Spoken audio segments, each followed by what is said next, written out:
Hello, everybody, and welcome to Black Advancement. I am Ajiman Jasante Goodman, your host slash moderator for today. On the screen with me, I have Maurice Franklin, Takara, and Darian.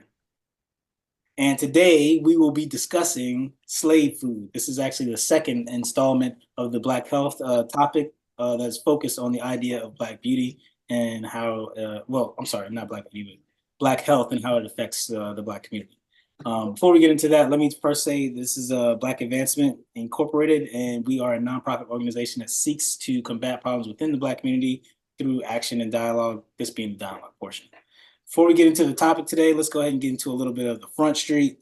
I'll start with one of my favorite shows, probably of all time, is the Boondocks. And they had an episode in which they made fun of a recently relatively successful, relatively newer, I guess it's not new anymore, it's pretty old now, Black movie entitled Slave Food, or Soul Food. It's Freudian slip. They playfully pointed out how the family used to get together every Sunday to cook and eat soul food and showed the dangerous consequences of it when they saw the death of the grandmother from complications of diabetes. The ultimate irony was exhibited when they accurately depicted the family mourning her death by eating the same exact foods that gave her diabetes in the first place. But with all jokes aside, our traditional foods were derived from leftovers the slave owners and their families did not eat. In essence, we made lemonade out of lemons. Our will to survive gave us what we now consider our stable foods, such as collard greens and fried chicken and mac and cheese and things of that nature. Recently, rich and famous Black people, and now less so, have begun to become vegans and vegetarians and have abandoned our traditional foods in the name of better health and longer living. So this all begs the question that needs to be asked of whether soul food contributes to the destruction of the Black community. So with all that being said, I will go into my first question of the day. Is there something wrong with our eating habits? And I will start with Maurice. Oh boy. All right. Well, thank you. As a whole, I wouldn't necessarily say there's something wrong with our eating habits. I would say there's something wrong with our education level as it comes to food. We don't all fully understand, including myself, like what kinds of foods are necessary for us to eat. We do kind of do a one size fits all kind of diet when it comes to how we do consume food. But I'm a firm believer that there's a specific way every individual is supposed to eat, similar to how every individual is to learn. Like every individual learns differently. I believe every individual eats differently too. So there's a such thing as eating right for your blood type. And I do firmly believe that there is a specific way each person is supposed to eat. With that said, I do think there is just a lack of education when it comes to not only our community, but definitely our country when it comes to food. Takara, next. Yes, there's something wrong with the way we eat. Okay. And like you said, I mean, if you think about, Easter, Thanksgiving, birthdays, Christmas, I mean, you got to have macaroni and cheese. You got to have, fried chicken. We have to have, I mean, there's so many other options, but we tend to kind of eat the same things. And I mean, I agree with Maurice, maybe we all don't eat that way, but generally that's what people eat. It's a tall glass of high fructose corn syrup, and I mean, I also agree with Maurice that we need to, learn more about really what this does to our bodies. But I also think that there is, you know, food is one of the things that we really enjoy in life. And I mean, some things can taste so good that it's like you can't see your life without it, which is, kind of terrible, right? This is how we end up with hypertension and diabetes and strokes and heart attacks and so on and so forth. And obesity too. I mean, that's a big one. I mean, before anything else, a lot of people, the obesity thing is a big problem. But yes, I mean, I think we tend to get into these, very heavy meals, and also, when you opened up talking about the Boondocks, I thought you was going to talk about the Luther Burger. I could have Yeah, gone with the I itis. thought I could have gone with the I itis. did too. Right, and that I mean, but I think there's a problem with our food. I think there's a lot of different ways that it's negative, not just, black people and all of our flavor, right? I mean, we can make some, like you say, eating the scraps. We have turned that into like, they jealous. The white people jealous of what we eat. They jealous of our food. I mean, we do not put raisins in a potato salad, but You like raisins. right. You like raisins. Yeah, but we don't want them in a Nah, potato salad. not So in a I potato mean, salad. so the short answer is yes. And Okay. I digress at that I point. like I Thanks. like the long answer. Aggressive. Darian, what you think, man? Well, so far I agree with everybody. What they said thus far, with Maurice about how we're not educated about our food and maybe even the preparation of it. Also, too, I agree that some of it is on us. I say us, maybe probably more individually in terms of how we consume food as well, has a part to play in it. But also, I'm also aware of a lot of the historical context with the food and how we pass things down in the tradition aspect. I mean, what you mentioned about the scraps that were given to slaves by their owners. Mm-hmm. Yes, we did. Our ancestors just didn't make lemon. They made champagne, as far as I'm concerned, out of lemons. You know what I'm saying? Yeah. And because that's what they had, but that's also what was imposed on them in that aspect, in certain aspects, to um, to sustain themselves and just to survive. So, but um, we've also, over time, um, how we prepare stuff and how food is, and it's not just in the black community now either. I mean, it's processed food in general. Yeah.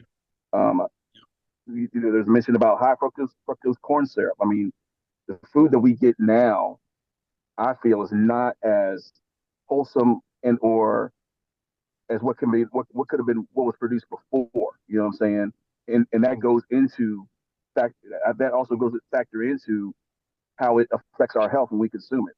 So there's a lot of different angles of what plays into um, how it affects the black community. I think it's individual and collective of what's also imposed in that aspect. Yeah, there was a funny thing that I saw probably like 2 or 3 months ago where people were like, yeah, they make you seem as if you have a bunch of different food choices, but in actuality, it's all just corn. It's like six different things you're eating. But with that being said, it was something funny that a friend of mine I was talking to at work one day, and he was saying, you ever notice how people like when they get together, man, we never like go out and do something like let's go hiking, let's go this when we go celebrate or something. We always go out and go eat, right? And it's always something that's super fattening and all that. Do you guys feel like that's something that happens to you guys all the time? Like if you celebrate, your idea of a celebration is actually to go out and gorge yourself, or not overeat, but I mean like but drink and be merry. It's a eat, drink and be merry kind of thing. I know that I do. So Yeah, I mean, I Oh, think that's what we do. I think it's very common, I mean, like you say, in the black community, it's like that's how you celebrate. It's one of the things that's very enjoyable in life. So that makes it very hard, I think, for people to push away sometimes, right? To like push away from the table or turn it down. It's not just the food. I mean, we are drinking the calories as well. That's why, I mean, it is very easy to consume all of that and like you say engorge, and then you're like, oh my god, like the food was so good, but I think it's difficult to push away from that because then healthy food is seen as not as as tasty, so that it's kind of like, people be turning their food nose up if you go out, because it's also what you serve at that event. It could be like, oh yes, the fan, we all gonna go out and celebrate, but again, you better serve the right food. It better taste right, or people gonna be pissed and they gonna talk about your event. that's Why your food wasn't right, true. Regardless of the health, all people really care about, I think, is what food tastes like. I think if you can make food healthy and taste good, people will be fine with eating other stuff. But it's been years of, fried chicken and corn and potatoes. I mean, that's what people want. That gets to an even a different social economic discussion altogether as far as like what people, as long as it just tastes good, the rest of it doesn't matter. But Maurice, for you were about to say something. yeah, I think Absolutely. Like I love going out to dinner. Like that's kind of one of my, or not necessarily to a restaurant, but like enjoying dinner with family, friends, and that kind of thing. I think that's one of the oldest traditions of the Black community, like that we sit down and fellowship and have dinner together. We break bread together. Like that's a really big historical thing that we do. It's one of the few things, one, that everybody can agree on because everybody has to eat. And so, it's like, yeah, some people don't like to bowl. So it's like some people don't like, I don't know what other people, hiking or whatever it may be. Some people don't Yeah. want to walk, like, but everybody has to eat. So I think it's one of those universal things that everybody does need to do. And so it's a very easy thing. Um, but yeah, I mean the meal does have to be appropriate. It has to be right. If it's fried chicken, cool, but there are different ways that people are coming up with to prepare chicken that tastes like it's fried, but it's not. It's supposed to be healthier. I'm not really sure if it tastes any better or not. I mean, I think it's all about seasoning of the food. But yeah, I don't think that there's any issue But with Maurice, with sitting down and having dinner. Maurice, it has raisins in it. Okay, just think about it. That's Let not me. even a seasoning. That's almost that's I borderline know of what you mean. sin. I don't You know what you put mean. you I put don't know what you mean. you put raisins in a potato salad. That's damn near a sin. That's not. That's what that is. That's not in the Bible. I'll go to the It guy on could the be. Darren. I'll let you be the first to respond to the guy on the couch. Guy on the couch. What do you got for us as far as this first one goes? All right. Question number one: is there something wrong with our eating habits? And Martin says, I think American society in general has serious issues with eating habits. There may be a misconception via popular media that the common diet among Black Americans consists overall of poorer food choices than the rest of the country. But I think you don't need to go far to find high fat, high cholesterol, high carb diets that come with a slew of related health issues among white Americans, i.e., the Midwest and the rural South. There may be issues in the community eating habits, but I don't believe them to be unique compared with other Americans. Back to you. Well, a well-rounded response. Darian, how do you feel about that one?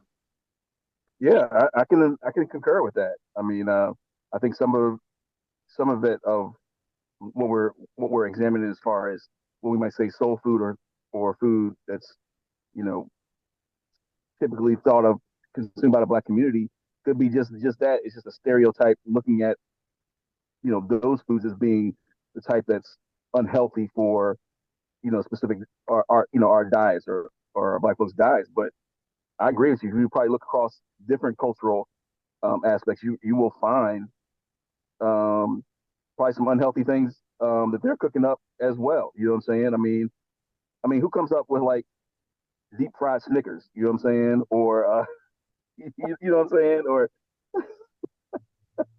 you know, I mean, there's like I said, I think there's definitely other things across cross cultures that also could be considered unhealthy in terms of what's thought of as cultural aspects of diet. But I think overall, in terms of the American sense, we always like our proportions to be bigger and larger. You know what I'm saying? We always assume that's what we should be. And maybe I shouldn't speak for everyone, but this is kind of what I have in my mindset of getting things in larger proportions. You know what I'm saying? I kind of assume that within the American uh, form of diet and how we consume food. So Yeah, I mean, well, you can't have a little Mac, you know. Yeah, like right, the right. idea of a buffet is such an American thing. Like you've got countries of people that are, that go without a lot of food, and you have on in several cities across this country buffets of just endless food. That's such a ridiculous concept. But Like it is. It's wild to think that there are places that you can't even eat as much food as they have. It doesn't matter how many people go in there every day. They've got it full of food. That that's a very cultural American issue. it We're just also greedy, it also you know. brings about the idea of we're probably going to run out of something, if not already ran out of something, and they're substituting it with something else. Um, that's not the deal there. Yes. Yeah. Shout out to the pink slime Yeah. burgers at Uh, McDonald's. got me through middle school. Yeah. Go ahead. I wanted to bring up too, like it kind of back into where it has become an American issue. It definitely started out, I believe, as a slave issue, that we were given the worst of the remnants of the animals and the worst of the products that were available for us to eat. And if that's the only option that we had, that is what our options were. And then as we kind of continued through history, or I guess continued moving forward, we made the best of what we could afford in mass numbers. Families were much larger. You had to be able to purchase a significant amount of food, and you can't just buy steak for families of 10 or 12. Yeah. You had to be able to figure out how to provide food for how many ever people you had, and that definitely limited what you were able to purchase. Now, to what is it, Martin? I think his name was Martin. Was the It was comment? Martin. It was Yeah, from Martin Martin. was the Um, to their comment, now we have places like Chick-fil-A, who, like, we have whole restaurants dedicated to fried chicken. You have KFCs and your Popeyes and all that stuff. And as far as to my knowledge, none of these are black owned. These are white owned businesses who's making just millions off of fried food. That's all they sell is fried chicken. And so it is absolutely an American problem as far as diet and food is concerned. Today, in the past, it wasn't an American issue. It was just a racist issue. Takara, I'm gonna let you go ahead and close us out. But before you do, I got 3 things to say. Ghost pepper wings. Okay, good. Takara, go ahead.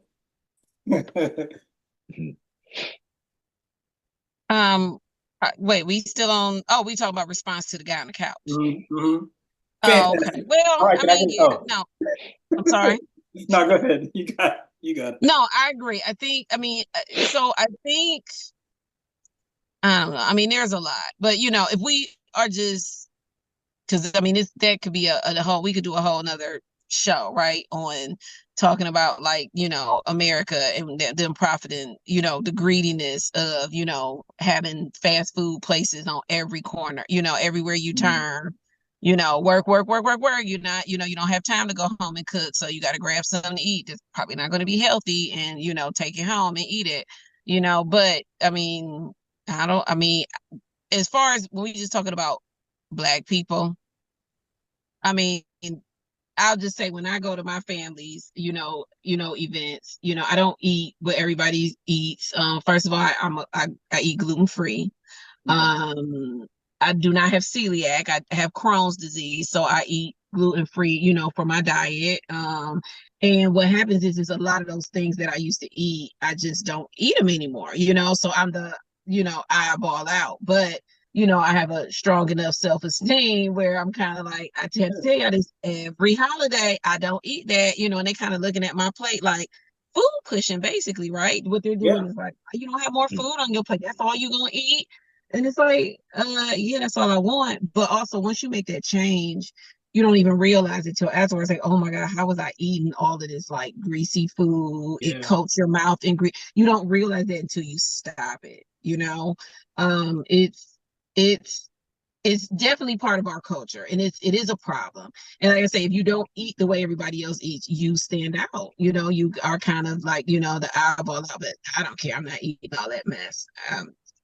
I keep my crumbs under control, and this is how it's gonna be. So yeah, this all is gonna be on my plate. Thank you.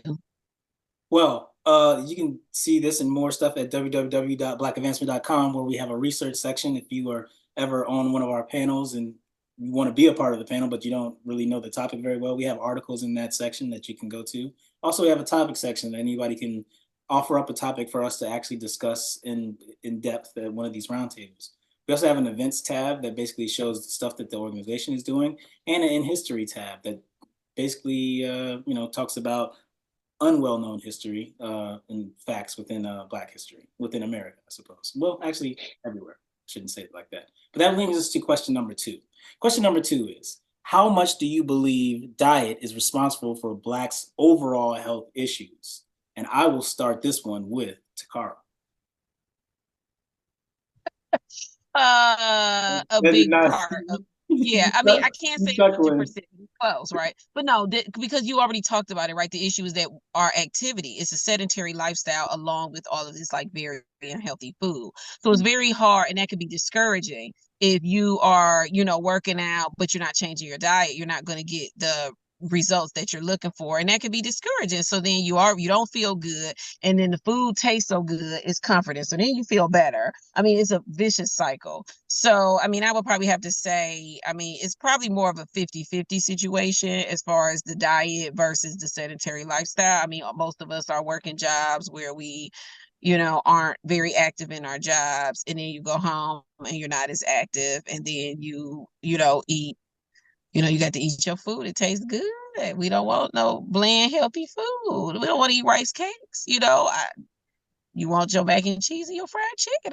You want your Popeyes. I don't eat it, but y'all want to eat y'all Popeyes and stuff, right? But there was a time when I ate that, and biscuits and all of those things. And now I don't eat that. I find my enjoyment in other food. But I also have a sedentary lifestyle. So, I probably would be smaller if, I didn't have those issues. But I do if I was more, active, right? But I agree. I think that um it's a 50-50. Sedentary and is the diet. And America does take some culpability in that, because what's available, what's readily and easily available to you, what's affordable to you is unhealthy foods. And if our lifestyle has been set up so that it's the rat race. You don't really have time to cook because you're too busy making money for these corporations we just been talking about. Mm. That's a whole nother topic, literally. Like, Darian, what do you think? I think well, one of the things I want to touch on is, and I think Takara had mentioned about her own personal, health condition in terms of how it affects the way she eats.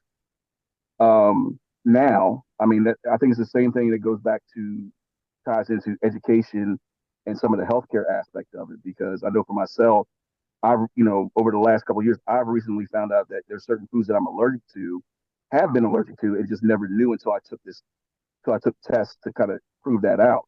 Mm-hmm. And that's it itself affected what I eat now in certain things, and certain things I'll stay away from. But you have to ask yourself is, for us having the privilege of being able to get these diagnoses from doctors and through a healthcare system that we're able to take that we might have we're able to take advantage of. That's not. I don't think that's something that every person in the Black community has the advantage to do, to be able to get these tests and get this knowledge to say, hey, and tying back to what Maurice was saying about the individual aspect of what we consume based on the knowledge of what our bodies and our DNA says about us. We might not everyone has that opportunity to be able to get that type of information given to them, to be able to allow them to make those choices. You know what I'm saying? Once we have the knowledge of these things, hopefully we are able to do better for ourselves in terms of what we selected to eat, to help our health. So I think, so to take it from the individual to the collective and look at institutions, you know what I'm saying? How well does a Black community have the ability to take care of healthcare and get good healthcare, to be able to put them in positions to, go to doctors and get tests. And the tests that I'm talking about, for like myself, these weren't tests that are just general. These have to come from specialists. So that means you have to have a certain level of healthcare to get referrals to be able to be put in your line for these tests that ultimately in the end has helped me avoid certain foods, you know what I'm saying, to help me function better on a health aspect. So, and if you think about it, most healthcare is tied to our jobs. It's not something that's, so if you're not working, you know what I'm saying, you don't have the healthcare, you don't have the access to be able to get the diagnoses, to be able to help you also function and make better choices of what you do for yourself. And lastly, let me also add this, just for everyone's general knowledge, there has been a racial corporate draft, and now Popeyes, Churches, Bojangles, and Zaxby's are now Black-owned corporations. So just to update everyone, if you didn't know. Fantastic. Thank you for the update. Maurice, what about you? How's that? How is it for this one? I agree. I do think it is like a 50-50 thing. I think part of it is our diet, that impacts our health, and I think the other part of it is our healthcare system and like how we kind of, a lot of us are, the most movement that we do is walking to and from the car, to and from the office and back, and that's most of our daily exercise. A lot of us have so much going on, that we aren't able to spend 45 minutes or an hour. Or I'm not saying we aren't able to. We don't take the time Choose not to to. do that, because we do have the time to do it. It's just not. It's typically not a priority. Um, but I also agree with what Darian was saying, how a lot of it is in the healthcare system and how it's set up. It's set up to be reactive and not proactive. Like something like that, I think all of us would benefit from is having nutritionists. Like that should be a standard thing Hmm. for everyone, that somebody's telling you, as far as best cases they know, is how you're supposed to be eating. But we don't have access to that. We'll have somebody who comes in later and says, "Oh, you got diabetes, or you've got this going, blood pressure issues, or these things are going on." But nobody tells you in the beginning, before it all is happening, hey, this is how you prevent this. This is how you need to eat to True. prevent this from happening to you. And so I think that's where the issues come from. And you couple that, of course, with the fried food and the fast food and the deterioration of the quality of that food. I don't know if anybody else has noticed the difference, but like you'd go to, Chick-fil-A or wherever pre-COVID, and it tastes different now than it does post-COVID. A lot of restaurants taste different now, and they're just continuing to cut costs. I mean, even some of the things we would eat as kids, like chips or whatever it was, Oh when you yeah. eat them now, it's like, this doesn't taste the same anymore. Like, and the companies will tell you, yeah, we're putting 50 products in here to make it taste like a potato chip with salt. Whereas before it was just a fried chip with salt, and so now you don't know what's in this thing. And so I think all of those things are working against the Black community when it comes to our health and so when you coupling that with the diet and the healthcare system, I think it's a recipe for disaster. Economics play a part in it too. Like Darian had touched on the idea of a lot of people's healthcare comes through their job, and if you have jobs from a certain, if you're of a certain income level and your jobs don't provide healthcare and stuff like that, you could be in a world of hurt. Especially with the food options that you have with the money that you have, like as far as what you're able to buy. It's not probably as bad as I might think it is, just generalizing, of course, but fruits and vegetables and stuff aren't necessarily cheap. They're not as cheap as they should be, I should say. But hey, with all that said, I almost lost my mind as the moderator. Let's go to the guy on the couch. Guy on the couch, what do you got? All right, question number two. How much do you believe diet has to do with Blacks' overall health issues? Fanboy says, if I had to put a percentage on it, I would say 70%. Black folks, for the most part, are pretty active when they're younger. But once we get to working age and the activity level falls off, we become more vulnerable to the bad eating habits that a majority of us have. We suffer from heart disease and diabetes more than probably any other race in the world because of poor life choices, which includes our less than stellar choices in food. Back to you. All right. What do you guys think of what Fanboy had to say about that? I probably would disagree with Fanboy. I mean, I could be wrong, but I don't think that we are that active. I mean, I think there's a lot of activities that we don't participate in, as a Black woman. So growing up as a young Black girl, I really enjoy swimming. I ain't swimming today because I ain't messing up my hair. Like, I'm gonna keep it real. Like, I'm looking at it like I'm not gonna mess up my hair, right? So a lot of Black women looking at it like that. And I'm not a wig girl. So I'm not like in cornrows wearing a weave all the time. Like, I wear my natural hair. So I'm not really probably swimming as much as I did I'm not swimming at all, right? As I did when I was a kid. And But also, like, how we can I ask you like when did that switch for you? Like I when don't did that, know, maybe high school, probably high school, college. okay. I'm Definitely sorry. probably by college, somewhere Okay. like in there, yeah. And then, but also that's also the time where you get busy with other things, right? Like you say, as you grow up, our childhood is not like this new generation of kids where they spend so much time on video games at home. Yeah. We have Sega and Atari and Nintendo, but we also played outside a lot. And I think now that has changed over the years. Like, I'm not going outside with no bugs and mosquitoes and all that. I did those things when I was growing up. But now it's like the thought of like going outside, it's gonna be like poop in the grass because somebody walking their dog. Like, all of those things are like a turn off for me now. I don't want to be sweating out my edges, on my hair as a Black woman. Like all of these things keep me be like, I don't really like want to work. Oh, I'm just gonna keep it. So I don't know. I mean, I think that's a lot more of us than I think we probably really want to admit, I was like, and then I think maybe for men, yeah, men like basketball and, maybe they like, other basketball tends to be the biggest one, right? Or, you got football and all that. As far as what you're going to play though, is as you get older, it's probably going to be like football or something or whatever, but it's not, I mean, I used to go to the batting cages, even in college, I think. And I haven't done that in years now. So I don't, but also like, right, I'm working. And now, like Maurice was talking about, you too tired, you don't want to go, like you don't make a priority on it. But the other thing is I'm exhausted after I done went and treated my patients and did my job. I don't want to cook and I don't have kids and stuff. So for me, I'm going home.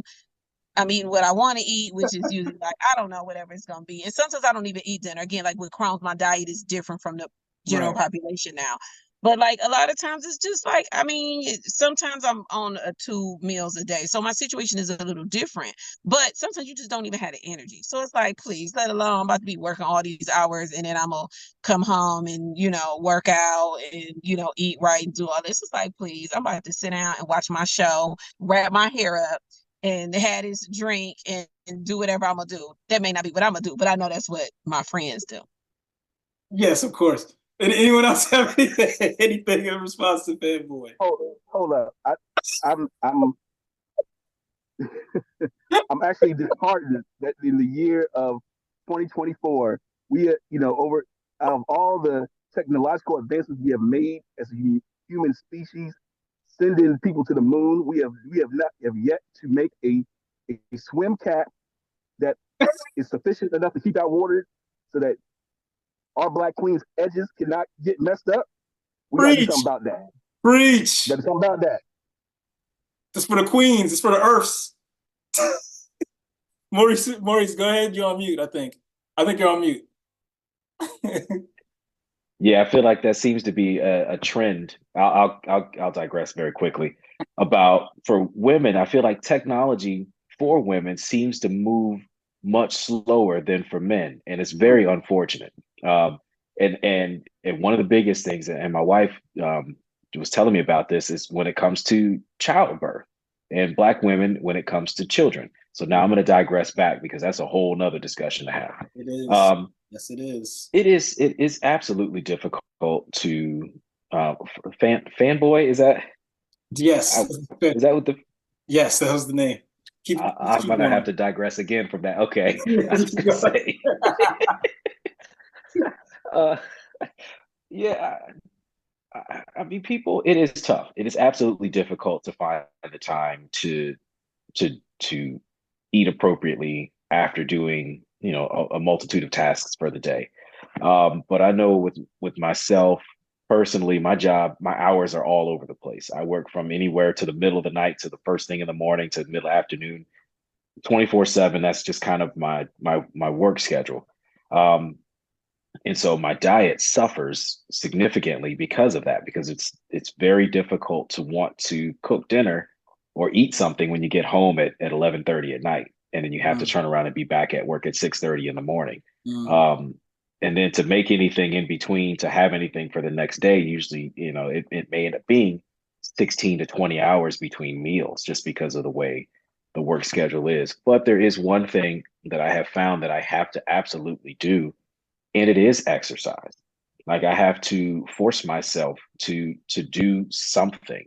And I found that even I like to be extreme when I start exercising, which is always leads to injuries.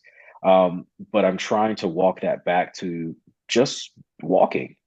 It doesn't necessarily have to be strenuous exercise or anything, but just going for a 20-minute, 30-minute walk is something. It's enough to help, our health in some ways, to help combat some of the bad foods that we are eating.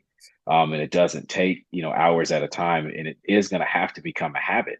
It isn't something that we just are going to pick up and start doing. But as kids, we didn't play. I mean, we had video games, but we were outside, like outside. Like we were drinking from water hoses or whatever stream there was. Like it wasn't coming inside drinking bottles of water and stopping for breaks. We were outside as soon as the sun came up until the street lights came on. And that's just what we did until, like Takara said, we got into like the college or high school or post high school portion of our lives when work started overtaking a lot of our free time. We didn't have that ability to be outside all day as much as we wanted to. And once that habit forms of just working and going home, it's hard to then break that habit. And so a lot of us are just in that habit of work, work, work, go home, try to get a nap, rest, do something, maybe make dinner or go out to dinner, whatever you got to do to eat, or just don't eat. And then you start the process all over again. It's a rat race, but we definitely have to find the time to do it. Otherwise, we'll end up like was it Big Mama from from Soul Food. Circling all the way back. Yeah. Way to wrap it. You know what I'm saying? No, it's definitely the way that they have set up, for lack of a better word, the way they've set up the adult lifestyle here in America is very disturbing in terms of if you want to make certain gains or keep yourself active in a way that's not totally strenuous or unrealistic. It's been set up against us, as some would say. With all that being said, you guys can go to www.blackadvancement.com, where you can also find a debates tab where you can find people like the ones we have with us today, as well as myself and others. And you can hear some of the debates that we've had on other issues that happen within the Black community. Some we call them evergreen issues. I'll just call them regular issues. We also have recommended websites where we promote Black-owned businesses for free.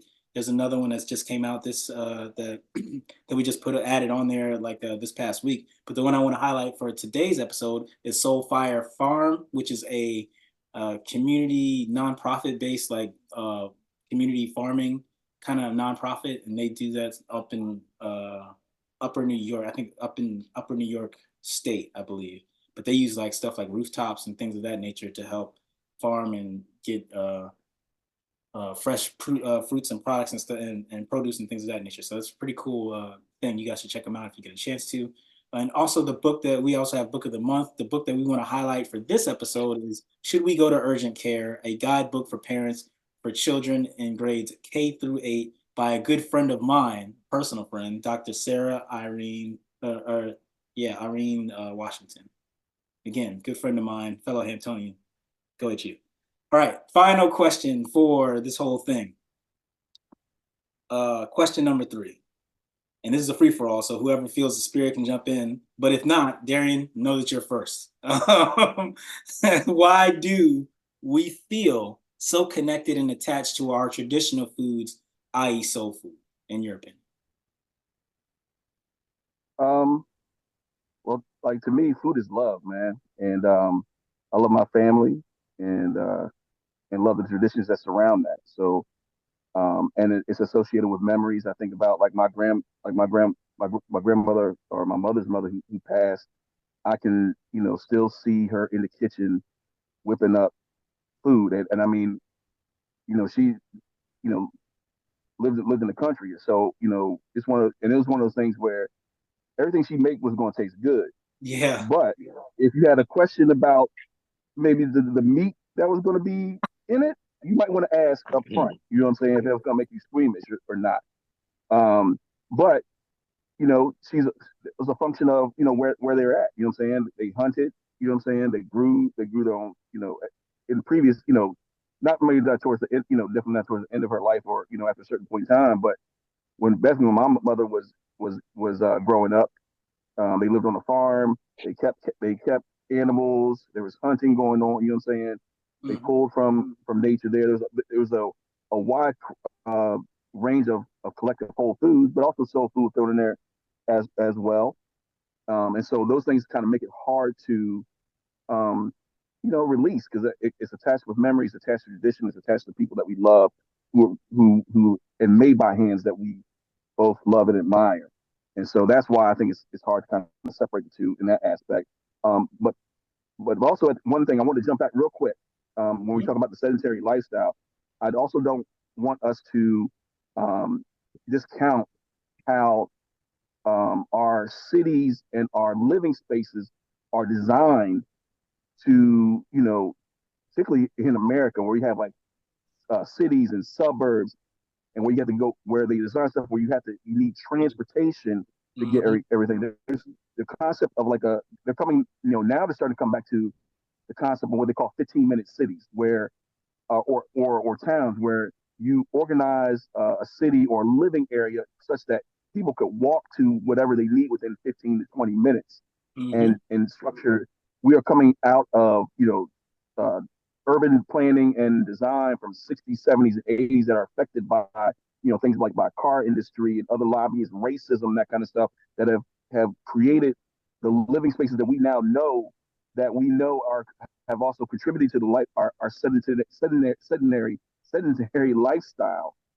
And that's not absolved, the individual aspect that we have to play in that aspect. But I'm also want us to be aware of what's also been set up before us and and at times forced on us as a community that we have to deal with to just be able to function in what's been designed for us, for our spaces to live. Yeah, Maurice. So I know I absolutely don't want to give up that kind of food. And I don't think as a culture we should. I think there needs to be it in moderation. Like I don't think we can have it every day, like Monday through Friday or anything like that. But I absolutely love the idea of knowing when I go to my parents' house or your parents' house or something like that for Thanksgiving or Christmas, there's a specific meal that's not expected, but I'm excited about. And it's not something that I eat every day, and it's not something that people cook every day, but it is one of those things where it's like the holidays, that's the feeling of the holidays that I like, that makes me like the holidays. It's like, oh, I get to be around family. We're going to have this stuff, and I don't eat this stuff all the time, but I'm excited about this because I do like it. So I think as long as we can get to a place of moderation, I think it's fine. Like everything is fine in moderation. It's okay to have a drink if you'd like to drink, as long as you have one or two. When you start consuming entire bottles, that's not really in moderation anymore. It's being excessive. And I think, and that's when it becomes dangerous. And so I think that it's okay for us to continue with these traditions that we have of these specific meals and dishes that we eat. We just have to be careful of not eating it every day. We can't eat fried food every day. Some of these days we're going to have to bake something, put something in the oven. Bake something is hilarious. I mean, something. I mean, it's true, but I mean, but it's it's that stuff is a part of our history. Like I don't want to get rid of that, because then that's forgetting our history and our past and some of the things that really brought us together, that bonded families for generations. Like I don't want to get rid of that stuff. But I do think, again, we need to have conversations about how often we are consuming these things, because it absolutely can become an issue with our health, and it can become an issue with our children, because if we do it, our children are going to see it and they're going to think it's okay. They're going to become accustomed to it, and then they're going to eat that way, and that is going to continue over and over again. That cycle is just going to keep happening. So I think not only do we owe it to ourselves for longevity and health, but we owe it to our children to really modify what we eat and how we eat on a daily basis. That actually brings up a question before I let Takara get back into it. A question of how difficult do you guys find it to be a good example of what to eat for your children, because of the way that their life is set up and you're running around, you're doing stuff for them, and you have to feed them this stuff, and yet at the same time you're probably trying to tell them, don't eat this all the time, don't eat that all the time. Like, how does that work out for everyone else? I know for me it's a struggle here and there, because like everyone else, there's not that much time in a day, right? Yeah, I mean, it's absolutely difficult, but I mean, it's every aspect, in my opinion, of parenting is difficult. Like the food is just another element of it. You know what I mean? Like you try to be the best example you can. And hopefully as they get older, they can rationalize and understand more of why you did certain things, or why you're doing certain things. and you try to coach them and help them be better than what you are and what you did. Yeah. Yeah. Takara, question number 3, which was, why do we feel so connected and attached to our traditional foods, i.e. soul foods? I think it's tradition, you know. I mean, this has been going on for generations of eating, you know, like you say, these foods that taste well, these recipes have been passed down, you know, what you cook and how to cook it. They have been passed down from generation to generation. Again, you will get in trouble if you change what everybody is expecting on Thanksgiving. It is against the cultural rules. Like you do not take a detour from that, right? You know, it's like, you got to make it this way. Don't you go trying nothing new, like, you know, especially not on a holiday. I mean, maybe you can try it during the weekend with your family, which is what, you know, like the other question about, like, you know, your children.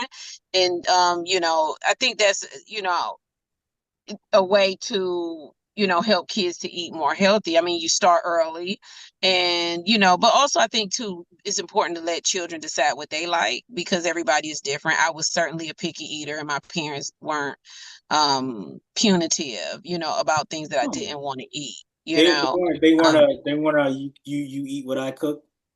No, they weren't like that. Okay.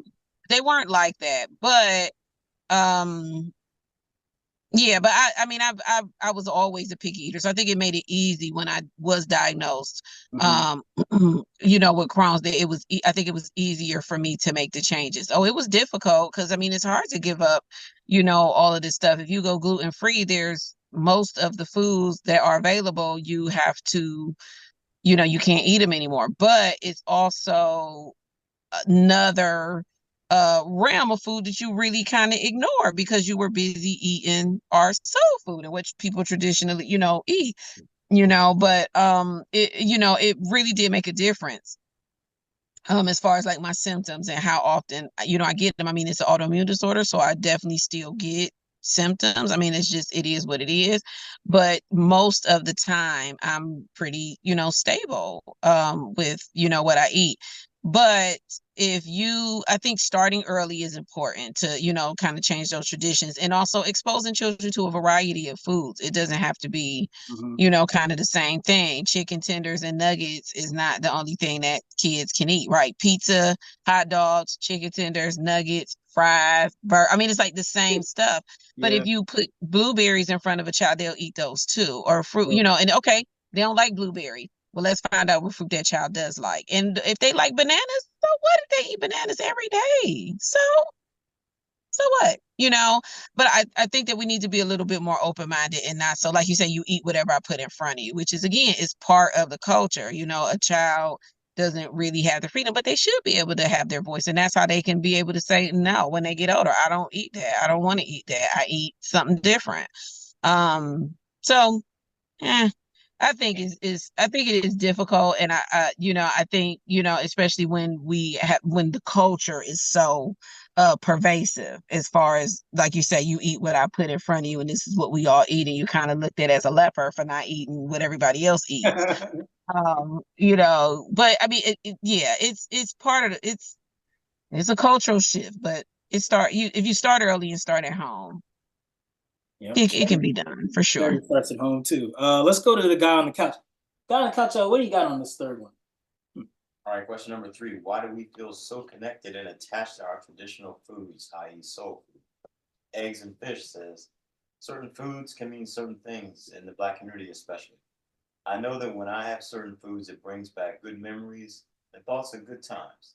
I think this is why Black people end up eating these same dishes generation after generation because they feel that the recipe that was handed down or the process of the meal is part of their heritage. And I feel that there's nothing wrong with that, but everything in moderation. Back to you. That's really pretty much in line with what everyone else is saying. But does anyone have any additional comments to what eggs and fish had to say?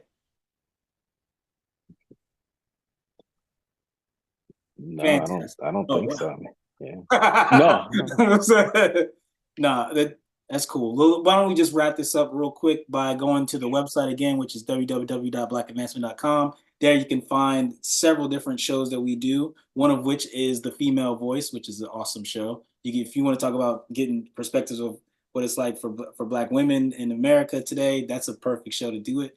And outside, I should say outside of America too. Hollywood Zoomcast, tournaments going on, movie madness, obnoxious synopsis where they take a chance on the news. Shout out to Maurice. And the beautiful struggle, which is just that. Okay. Also, donations. We are a nonprofit after all. Please give freely, give more. If you can't, that's fine too. But you know where to find us, which is www.blackadvancement.com. Also, we do Black People You Should Know. The one person that I would like to highlight this time is Marie Van Britton Brown, who is the inventor of the home security system. If you want to know more about her, you should go to Black People You Should Know at our website. And last but not least, the reason why the nonprofit Black Advancement Incorporated was even founded in the first place is to do solutions. We were offered several different aspects of the problem of Black health, so to speak, within the realm of us eating. And I think that if you listen to this conversation closely, we could probably come up with some ideas to combat that. So with all that being said, we'd like to thank you for watching. You can follow us on Facebook at The Black Advancement, on Twitter at BLK Advancement, all in one word, at IG, The Black Advancement, of course, or our website, which is, what's the website? www.blackedvancement. That's the one. It's hard to remember. Until next time, everybody, Black people, peace, and advance. Yeah, that's right.